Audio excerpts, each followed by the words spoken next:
Before looking at the scientific miracle which will be discussed in this proof, we want to give some information about the Arabic language.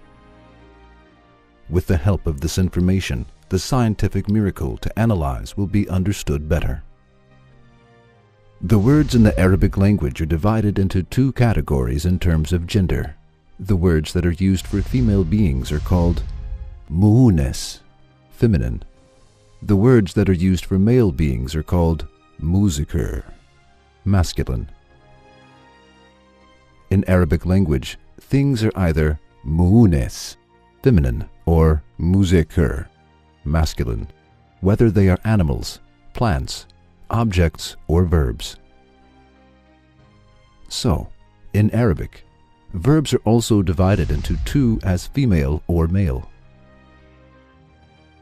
When the doer of a sentence is male, the verb is conjugated as masculine, and when the doer of the sentence is female, the verb is conjugated as feminine.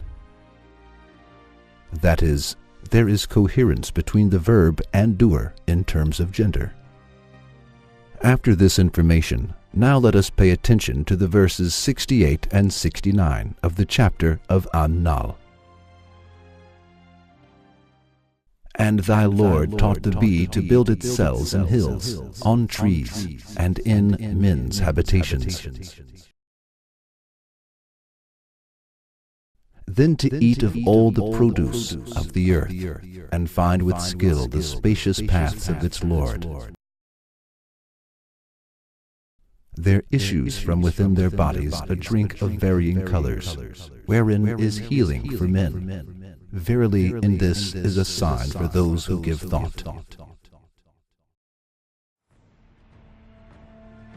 In Arabic, the bee is written as nahl, in the same way both for male and female. This word has no feminine form.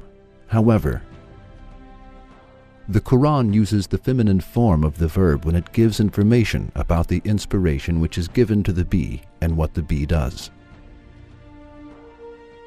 As we have mentioned before, verbs in the Arabic language are conjugated in different ways according to the gender. This is also valid in many other languages of the world.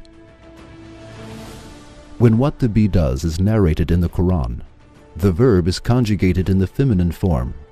It is as follows. 1. In the verse, in order to express the meaning make habitation, the word itahazi, which is used for the feminine, is preferred instead of itahaz, which is used for the masculine.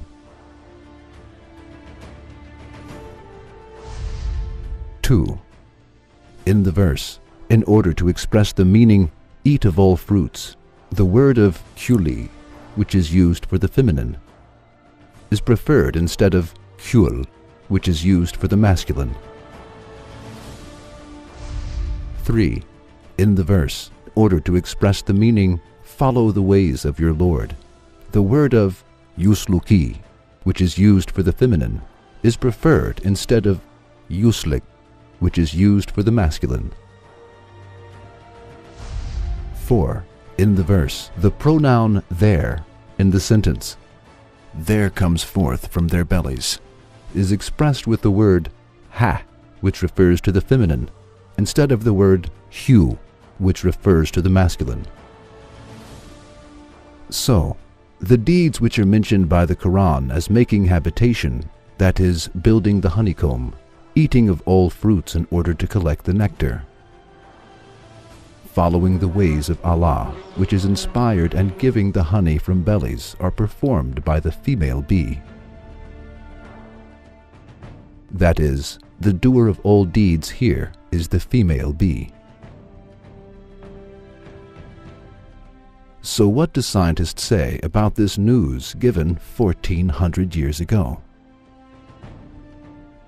Are all of these listed works performed by the female bee really?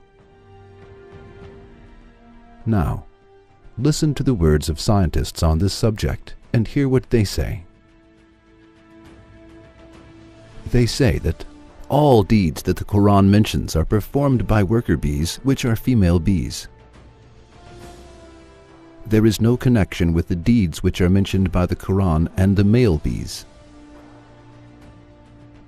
The sole duty of male bees that have huge eyes and have a larger form than the female worker bees is to ensure reproduction with the young queen. Male bees that accomplish this task at the end of summer are thrown out of the honeycomb and die soon, as they are accustomed to living with the nursing of female bees. As you see, the news of the Qur'an and the fact science has found in this century is one and the same. This fact, which has been discovered by science recently, but which has been informed by the Qur'an 1400 years ago, is a miraculous news of the Qur'an. However, it was impossible for the people to know the division of labor in the honeycomb at the time of the revelation of the Qur'an. The people of that time did neither know what the worker bees were female, nor that the works of building the comb and producing honey were performed by female worker bees. However, the Qur'an informed this, and the news turned out to be true as it was informed. Is there other way than accepting the Qur'an is the book of Allah in the face of this great miracle of the Qur'an, which amazes people? The Qur'an is the book of the being, who inspires the bee and prepares the honey in its belly. He let the honey be prepared by the female bee, inspired it, and informed this in his book centuries ago. Yes, the Qur'an is the book of Allah and His eternal speech. We believe in it and accept it.